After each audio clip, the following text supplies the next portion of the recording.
ল'ৰা ছোৱালীয়ে কিবা এটা বস্তু বিচৰাৰ লগে লগে পইচা নাই বুলি কোৱাটো ভুল নেকি?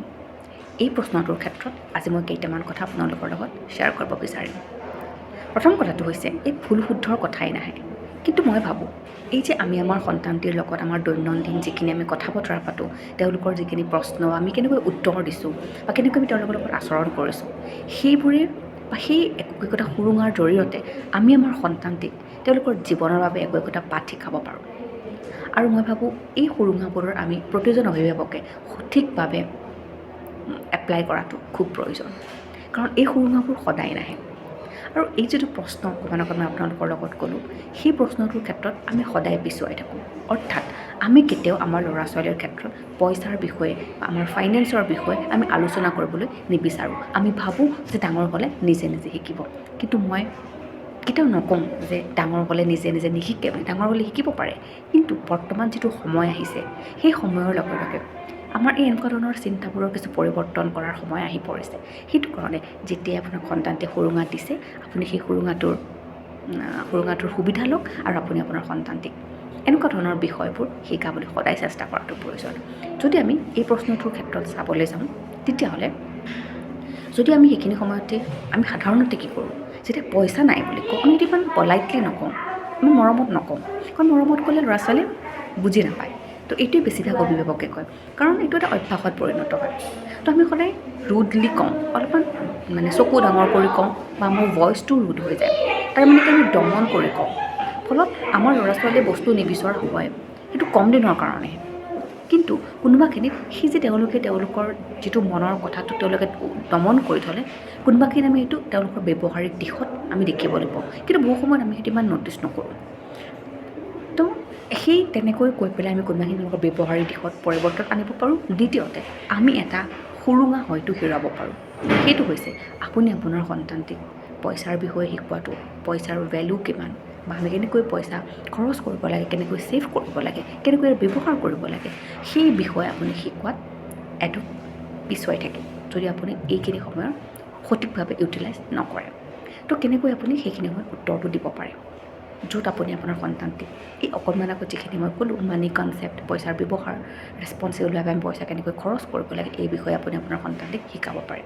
প্ৰথমটো হৈছে যে যেতিয়া আপোনাক তেনেকৈ আপোনাৰ সন্তানটিয়ে কিবা বস্তু বিচাৰে, ডাইৰেক্ট পইচা নাই বুলি কোৱাৰ সলনি আপুনি ক'ব পাৰে যে তুমি যিটো বস্তু বিচাৰিছা এইবাৰ আমি কিনিব নোৱাৰিম, তুমি তোমাৰ উইচ লিষ্টখনত থৈ দিয়াচোন। আমাৰ সকলোৰে উইচ লিষ্ট থাকে, আপোনাৰো আছে, মোৰো আছে। আমি যেনেকৈ বস্তু কিনাৰ সময়ত আমি কাৰ্টত থৈ দিওঁ, তো তেনেকৈ আপুনি আপোনাৰ সন্তানটিক উইচ লিষ্টত থৈ দিব, তেওঁক লিখি থ'ব দিব। তাৰ মানে আমি কি শিকালোঁ? আমি সন্তানটিক ডিলিট গ্ৰেটিফিকেশ্যনৰ বিষয়ে এনেদৰে আমি তেওঁলোকক শিকাব পাৰোঁ, অভ্যাস কৰিব পাৰোঁ। অৰ্থাৎ কোনো এটা বস্তু বিচৰাৰ লগে লগে নাপায়, তাৰ বাবে ৱেইট কৰিব লগা হ'ব পাৰে। 2 নম্বৰটো হৈছে, ঠিক আছে তুমি যে এবাৰ এইটো বস্তু বিচাৰিছা, এইবাৰ আমি প্ৰথম মাহত যে আমি লিষ্ট কৰিছিলোঁ, তাত জানো এই বস্তুটো তুমি কৈছিলা? ব'লচোন এবাৰ লিষ্টখন চাওঁ। তাৰ মানে কি? আমি কেনেকৈ বাজেটটো বনাওঁ, কেনেকৈ মাহৰ খৰচটো বনাওঁ, বা আমি কেনেকৈ ৰেচপনচিবলি আমি খৰচ কৰিব লাগে পইচা, ক'ত ক'ত খৰচ কৰোঁ, কেনেকৈ খৰচ হয়, সেই বিষয়ে আপুনি শিকাব পাৰে। কিন্তু যদি আপুনি আপোনাৰ সন্তানটিৰ লগত বহি এনেকৈ লিষ্ট নবনায়, তেতিয়াহ'লে এই ছেকেণ্ড পইণ্টটো ভেলুলেছ। সেইটো কাৰণে আজিৰ পৰা অৰ্থাৎ এই মাহৰ পৰা আপুনি আপোনাৰ সন্তানটিৰ লগত যেতিয়া আপোনালোকে মাহৰ শেষত বা মাহৰ আৰম্ভণিতে আপোনালোকৰ খৰচৰ লিষ্টখন বনায়, ক'ত কিমান খৰচ কৰিব লাগিব, কাক কাক দিব লাগিব, ল'ৰা ছোৱালীৰ কিমান কি বস্তু কিনিব লাগিব, বা আপুনি কি বস্তু কিনিব লগা আছে, সেই লিষ্টখন বনাওঁতে আপুনি আপোনাৰ সন্তানটিকো লগত লওক।